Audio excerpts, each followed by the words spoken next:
على رسوله الكريم أما بعد فأعوذ بالله من الشيطان الرجيم بسم الله الرحمن الرحيم إن الله لا يحب المعتدين صدق اللہ العظیم۔ قرآن کریم میں اللہ رب العزت نے 9 افراد کے بارے میں ارشاد فرمایا کہ میں ان سے محبت نہیں کرتا ہوں اور یہ اللہ کے ہاں مبغوض ترین لوگ ہیں۔ اب یہ 9 افراد کون سے ہیں جن سے رب العالمین محبت نہیں کرتا؟ دنیا میں ہر مسلمان کی یہ خواہش ہوتی ہے کہ مجھ سے میرا رب راضی ہو جائے اور پیغمبر صلی اللہ علیہ وسلم مجھ سے راضی ہو جائے، لیکن 9 افراد ایسے ہیں کہ اللہ تعالیٰ کلام مقدس میں فرماتے ہیں کہ میں ان سے کبھی راضی نہیں ہوتا اور میں ان سے خوش نہیں ہوتا۔ ان میں سب سے پہلا فرد کون سا ہے؟ سورہ بقرہ آیت نمبر 190 میں ہے، ان اللہ لا يحب المعتدین، یقیناً اللہ تعالیٰ حد سے تجاوز کرنے والوں کو پسند نہیں کرتا۔ جو آدمی حد سے تجاوز کرے اللہ فرماتے ہیں میں اس سے محبت نہیں کرتا۔ شریعت کا درس یہ ہے کہ انسان ہر موقع پر اعتدال کے ساتھ چلے، افراط اور تفریط سے اپنے آپ کو بچائے اور درمیانہ راستہ اختیار کرے۔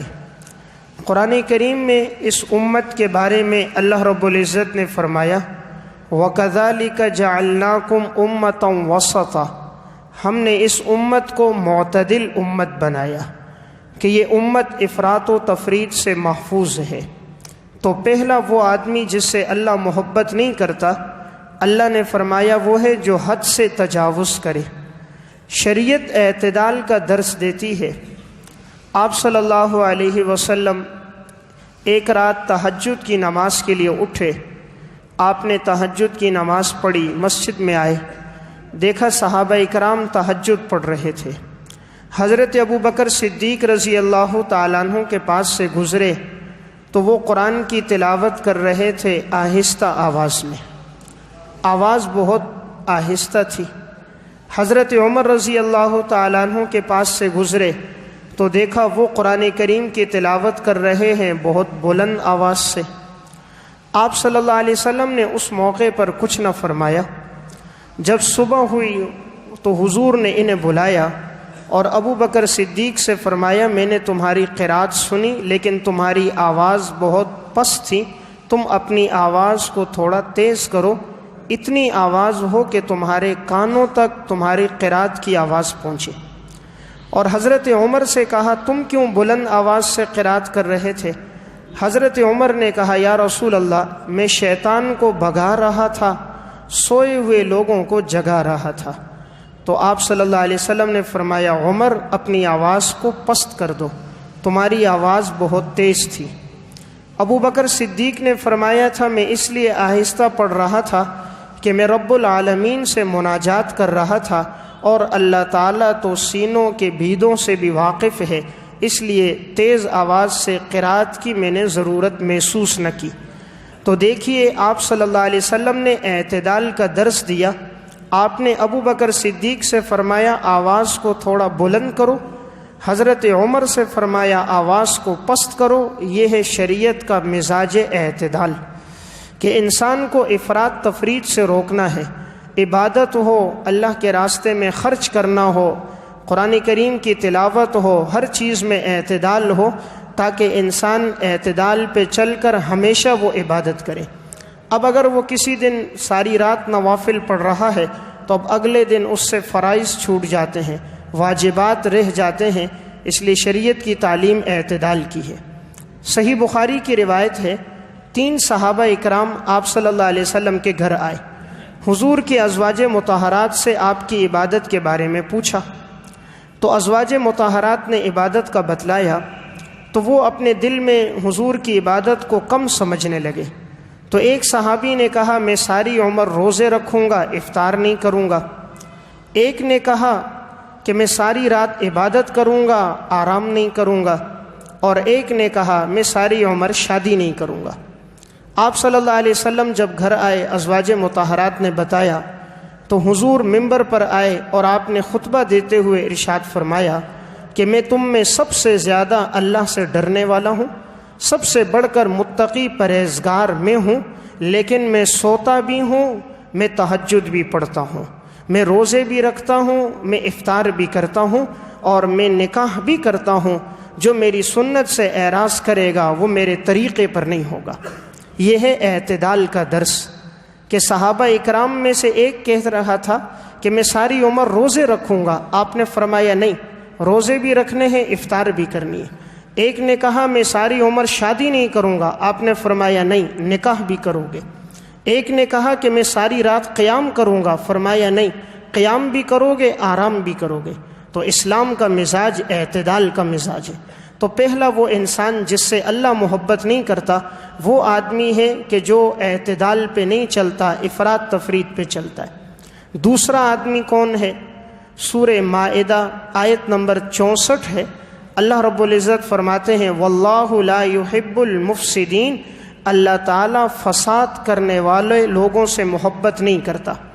جو زمین میں فساد پھیلاتے ہیں، فتنہ پھیلاتے ہیں، لوگوں کو تکلیف پہنچاتے ہیں، ایسے فتنہ پرور انسان سے، فساد پھیلانے والے سے اللہ کہتا ہے میں محبت نہیں کرتا۔ اللہ اس سے محبت کرتا ہے جو زمین میں امن پھیلائے، محبت اور خوشیوں کا درس دے۔ جو فساد کو پھیلائے اللہ کہتا ہے یہ انسان مجھے پسند نہیں۔ حضرات صحابہ اور سلف کی زندگی اسی طرح گزری کہ وہ ہمیشہ امن کی بات کو پھیلاتے تھے، فتنہ فساد سے بچتے تھے، کسی کو نقصان نہیں پہنچاتے تھے۔ وہ چاہتے تھے ہماری ذات سے کسی کو نقصان نہ پہنچے، فساد سے ڈرتے تھے۔ حضرت امام اعظم ابو حنیفہ رحمۃ اللہ علیہ کا واقعہ امام رازی رحمۃ اللہ علیہ نے تفسیر کبیر میں مالک یوم الدین کی تفسیر میں لکھا۔ امام ابو حنیفہ رحمہ اللہ کا قرض تھا ایک مجوسی پر، مجوسی نے وہ رقم آپ کو ادا نہیں کی تھی، تو ایک دفعہ آپ اپنے قرض لینے کے لیے اس کے گھر جا رہے تھے۔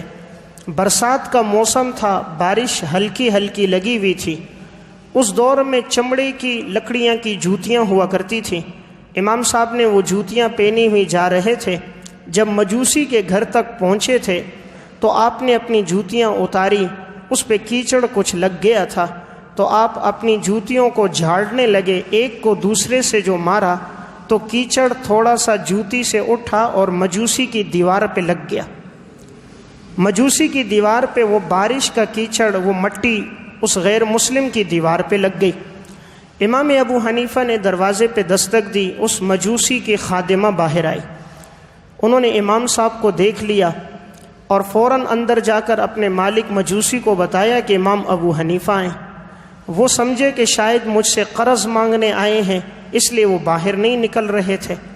امام صاحب نے دوبارہ دستک دی تو خادمہ آئی۔ امام صاحب نے کہا انہیں بلا لو، ان سے کہو میں قرض مانگنے ابھی نہیں آیا، میری وجہ سے تمہاری دیوار پہ داغ لگ گیا ہے، اس کی معافی کے لیے آیا۔ اب وہ مجوسی باہر نکلا، پوچھا حضرت کیسے آنا ہوا؟ فرمایا میں تو گھر سے چلا تھا قرض کے ارادے سے، لیکن یہاں پہنچا جب میں اپنی جوتیوں کو جھاڑ رہا تھا تو برسات کا موسم تھا، جوتی پہ تھوڑا کیچڑ تھا، تو میری جوتی سے لگ کر تمہاری دیوار پہ لگ گیا، میں اس کی معافی کے لیے آیا۔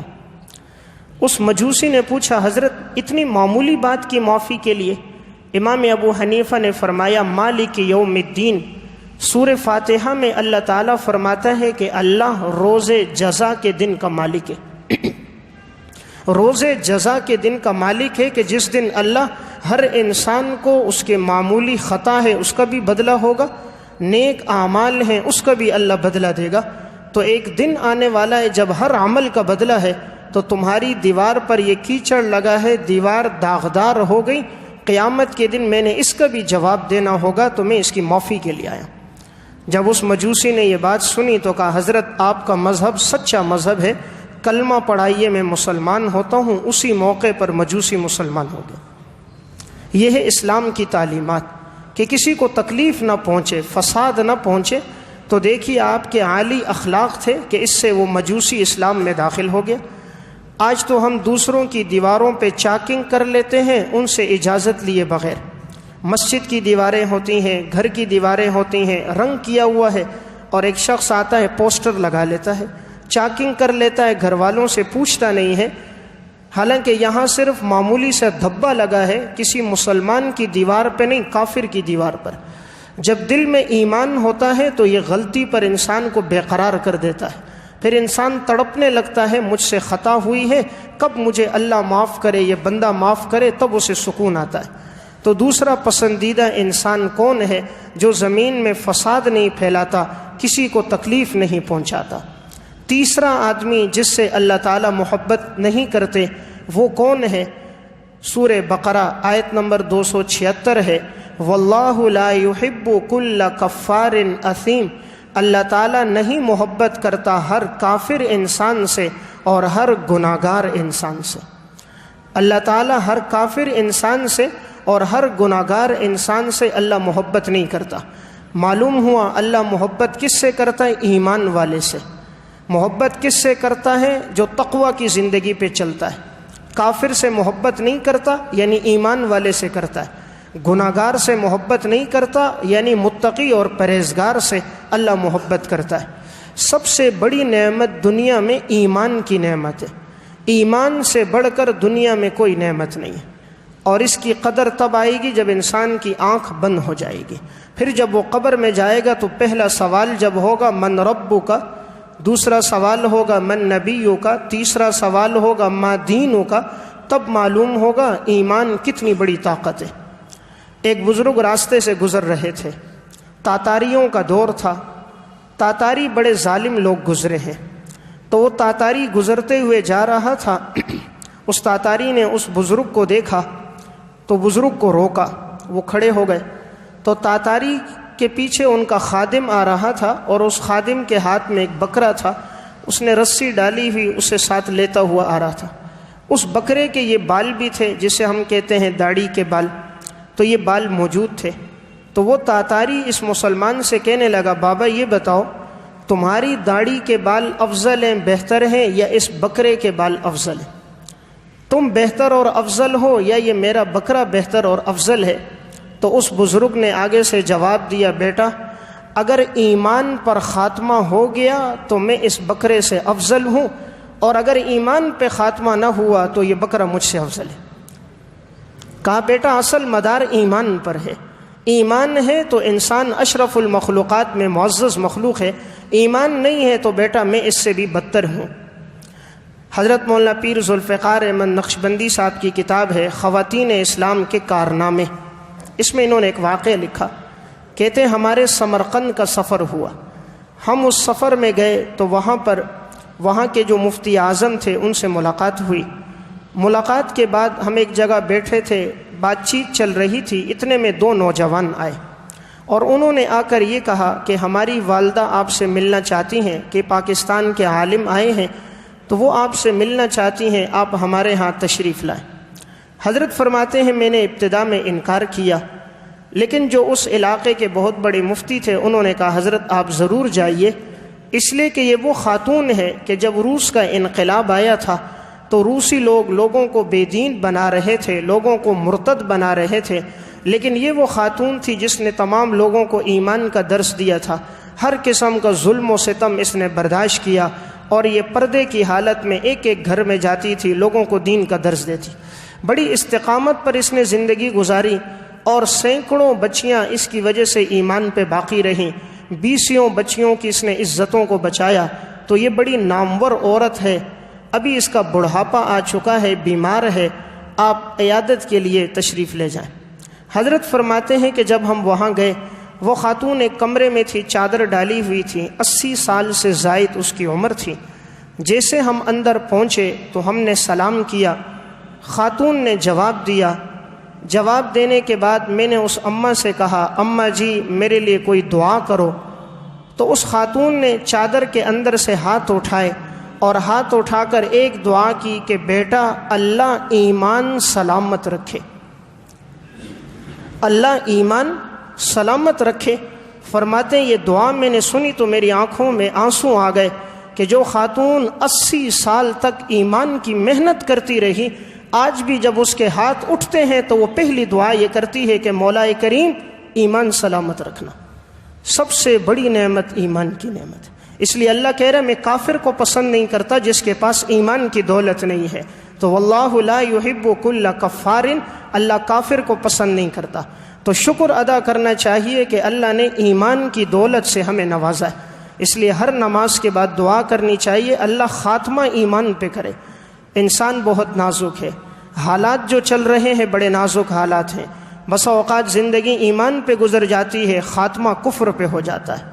زندگی تقوی پہ گزر جاتی ہے، موت کے وقت انسان مرتد ہو جاتا ہے۔ اس لیے حدیث میں آتا ہے ایک آدمی زندگی گزارتا ہے، اس کے اور جنت کے درمیان 1 گز کا فاصلہ ہوتا ہے، لیکن وہ مرتد ہو کر جہنم میں ہمیشہ کے لیے چلا جاتا ہے۔ ایک آدمی زندگی جہنم کے اعمال پہ گزارتا ہے، کافر ہوتا ہے، اس کے اور جہنم کے درمیان 1 گز کا فاصلہ ہوتا ہے، لیکن اللہ ہدایت کی توفیق دیتا ہے، وہ مسلمان ہو جاتا ہے اور جنت میں داخل ہو جاتا ہے۔ اس لیے اللہ کو کافر پسند نہیں ہے، اللہ کو مومن پسند ہے۔ تو ہمیشہ دعا ہو کہ اللہ خاتمہ ایمان کی حالت پر کرے۔ میں موٹر سائیکل پر مدرسے جا رہا تھا، آج سے چند مہینے پہلے کی بات ہے۔ راستے میں ایک بزرگ نظر آئے، موٹر سائیکل روکا، پیچھے بٹھایا، تو میں نے انہیں راستے میں جہاں تک انہوں نے جانا تھا وہاں چھوڑا۔ چھوڑنے کے بعد کہا بابا جی دعا کرنا۔ اس بابا نے بڑی اچھی دعا دی، کہا بیٹا اللہ خاتمہ ایمان پہ کرے۔ کہا بیٹا اللہ خاتمہ ایمان پہ کرے۔ یہ دعا بہت پسند آئی، واقعی سب کچھ ہے، اگر خاتمہ ایمان پہ نہیں ہے تو کچھ بھی نہیں ہے، کچھ بھی نہیں ہے، لیکن خاتمہ ایمان پر ہے تو سب کچھ ہے۔ اس لیے تیسرا آدمی جو اللہ کو پسند نہیں ہے وہ ہے جس کی موت کفر پہ آئے، اور اللہ نے فرمایا واللہ لا یحب کل کفار اثیم، اللہ کو گناہگار انسان پسند نہیں، جس کی زندگی گناہ میں گزرے وہ اللہ کو پسند نہیں۔ اس لیے ہم کوشش کریں ہماری زندگی تقوی میں گزرے، ہماری زندگی اللہ سے ڈرنے میں گزرے۔ اللہ کو یہ عمل بہت پسند ہے، گناہگار انسان اللہ کو پسند نہیں ہے۔ تو گناہ سے انسان توبہ کرے، معلوم نہیں کس وقت موت آ جائے، سامان 100 برس کا پل کی خبر نہیں، اس لیے موت آنے سے پہلے پہلے گناہوں سے توبہ کر دے۔ ایک واقعہ امام ابن ابی دنیا کی کتاب ہے القبور، کہ جو لوگ قبروں سے باہر نکلے، اس کا انہوں نے ایک واقعہ لکھا کہ ایک شخص سفر کر رہا تھا، سفر کرتے ہوئے رات کا اندھیرا چھا گیا، اس کا سفر جاری تھا، ایک قبرستان سے وہ گزرا، جیسے گزرا ایک قبر پھٹی اور ایک شخص باہر نکلا جو بالکل آگ میں جل رہا تھا، آگ کی زنجیریں تھیں، سارا جسم آگ میں تھا۔ امام ابن ابی دنیا لکھتے ہیں اس شخص نے اس سے پانی مانگا تو یہ آدمی اپنی سواری سے اترا، مشکیزے سے پانی ڈال کے پلانے لگا، اتنے میں پیچھے سے ایک اور آدمی آیا، اس نے کہا اے اللہ کے بندے اس کو پانی نہ پلانا، یہ وہ شخص ہے جس نے ساری زندگی اللہ کی نافرمانی کی ہے۔ کہتے ہیں جب اس نے یہ زور سے آواز مجھے دی کہ اسے پانی نہ پلانا، تو میں نے جو اس کو دیکھا تو دیکھتے ہی میں زمین پہ گر گیا، حالت ایسی ہو گئی کہ انہیں ہوش نہ آیا۔ جب صبح کے وقت ایک قافلہ وہاں سے گزر رہا تھا، انہوں نے اس کے چہرے پہ پانی ڈالا تو اسے ہوش آیا، تو جب اس نے آئینے میں دیکھا تو اس کے سر کے بال سفید ہو گئے تھے۔ یعنی اتنا صدمہ، اتنا ان کو غم اس واقعے کی وجہ سے پہنچا کہ جب اس شخص کو عذاب میں گرفتار دیکھا تو اس واقعے کا اثر اتنا ہوا کہ ان کے سر کے بالوں کی رنگت تبدیل ہو گئی۔ پھر یہ حضرت عثمان کے پاس آئے، واقعہ سنایا۔ حضرت عثمان نے فرمایا کہ واقعی قبر کا عذاب برحق ہے اور بہت سخت عذاب ہے، جو تم نے اس کو اس کی اصل حال میں دیکھا ہے، آئندہ اکیلے سفر نہ کیا کرو، جب کوئی ساتھ ہو، 2 آدمی ہو تب سفر کیا کرو۔ تو قبر کا عذاب برحق ہے، تو یہ گناہوں کی وجہ سے اس کو عذاب ہو رہا تھا، اس لیے اللہ کو گناہگار انسان پسند نہیں ہے۔ تو اس لیے آدمی توبہ کرے جو ماضی میں گناہ ہوئے ہیں۔ جب انسان توبہ کر دیتا ہے اللہ تعالیٰ پھر رزق کا انتظام بھی غیب سے کر دیتا ہے۔ اللہ کو متقی انسان بہت پسند ہے، اللہ کا وعدہ ہے تم تقوی پہ چلو، ہم تمہارے لیے رزق کا انتظام کر دیں گے۔ حافظ ابن کثیر رحمۃ اللہ علیہ کی کتاب ہے البدایہ والنہایہ، اس میں انہوں نے ایک واقعہ لکھا محمد بن نصر مروزی کے حالات میں۔ یہ محمد نام کے 4 محدثین تھے، انہوں نے آپس میں مشورہ کیا کہ ہم آپ صلی اللہ علیہ وسلم کی حدیثیں جمع کرتے ہیں۔ تو یہ لوگ ایک مکان میں آئے، حضور کی حدیثیں جمع کرنا شروع کر دی۔ اب یہ لوگ احادیث لکھتے تھے لیکن ان کے پاس کچھ تھا نہیں کہ جو کھا پی سکیں۔ ایک دن گزرا، دوسرا دن فاقے کا آیا، تو انہوں نے قراندازی کی کہ ایک آدمی کمائے، بقیہ سب احادیث لکھیں۔ قراندازی کی تو نام نکلا محمد بن نصر مروزی کا۔ محمد بن نصر مروزی کہتے میں نے سوچا کہ باہر کمانے کے لیے جاؤں گا، حدیث کی خدمت رہ جائے گی، اللہ سے مانگتا ہوں، دین کی خدمت کر رہے ہیں، اللہ رزق کا انتظام کرے گا۔ اب یہ مسجد آئے، 2 رکعت نماز پڑھی، اللہ سے مانگا۔ اتفاق سے اسی وقت جو مصر کا بادشاہ تھا احمد بن طولون، وہ سویا ہوا تھا۔ اسے خواب میں نبی اکرم صلی اللہ علیہ وسلم کی زیارت ہوئی۔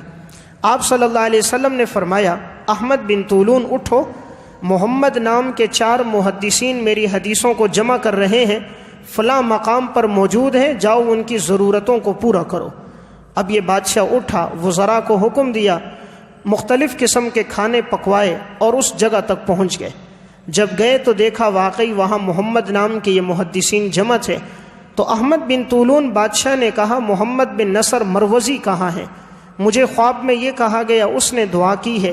تو تلاش کرنے لگے تو قریب کی مسجد میں دیکھا وہ سجدے کی حالت میں تھے۔ تو ایک نے انہیں تھپکی دی، اٹھو، اللہ نے انتظام کر دیا ہے۔ اب یہ جب آئے تو بادشاہ نے سب کو انعامات بھی دیے، کھانے کا انتظام بھی کیا، اور کہا مجھے حضور نے وصیت کی ہے کہ میں تمہیں کھانا کھلاؤں۔ کھانا بھی دیا اور اس جگہ کو خریدا اور خرید کر وقف کر دیا کہ یہاں ہمیشہ حدیث کی خدمت ہوتی رہے گی، اور ان کے تمام اخراجات کا بندوبست کر دیا۔ تو جب انسان تقوی کی زندگی پہ چلتا ہے، گناہ سے بچتا ہے، تو اللہ رزق کا انتظام اس طرح کر دیتا ہے کہ جہاں انسان کا وہم اور گمان بھی نہیں ہوتا، وقت کا بادشاہ خدمت کر رہا ہے۔ کبھی انہوں نے سوچا نہیں تھا کہ بادشاہ بھی خدمت کرے گا، لیکن جب دین کی خدمت میں لگے تو اللہ نے وقت کے بادشاہ کو ان کی خدمت میں لگا دیا۔ تو اللہ کو تقوی والا انسان پسند ہے۔ نمبر 4، چوتھا آدمی اللہ کو جو پسند نہیں ہے وہ کون ہے؟ سورہ نساء آیت نمبر 36 ہے، ان اللہ لا يحب من کان مختالا فخورا۔ یقیناً اللہ کو وہ آدمی پسند نہیں ہے جو اترانے والا ہے، فخر کرنے والا ہے، تکبر کرنے والا ہے۔ اللہ نے کہا مجھے متکبر انسان پسند نہیں۔ تکبر صرف اللہ کی صفت ہے، اللہ کے ساتھ جچتی ہے۔ اللہ کے علاوہ بندے کے لیے تکبر کرنا جائز نہیں ہے۔ بندے کو ہر وقت حکم ہے وہ تواضع کی زندگی اختیار کرے۔ جتنا تواضع میں رہے گا اللہ اس کے مقام کو اونچا کرے گا۔ حدیث میں آتا ہے من تواضع للہ رفعہ اللہ، جس شخص نے تواضع اختیار کی اللہ نے اس کے مقام کو بلند کر دیا، اور جس نے تکبر کیا اللہ تعالیٰ نے اس کو پستیوں میں گرا دیا۔ اس لیے انسان تکبر کے گناہ سے اپنے آپ کو بچائے۔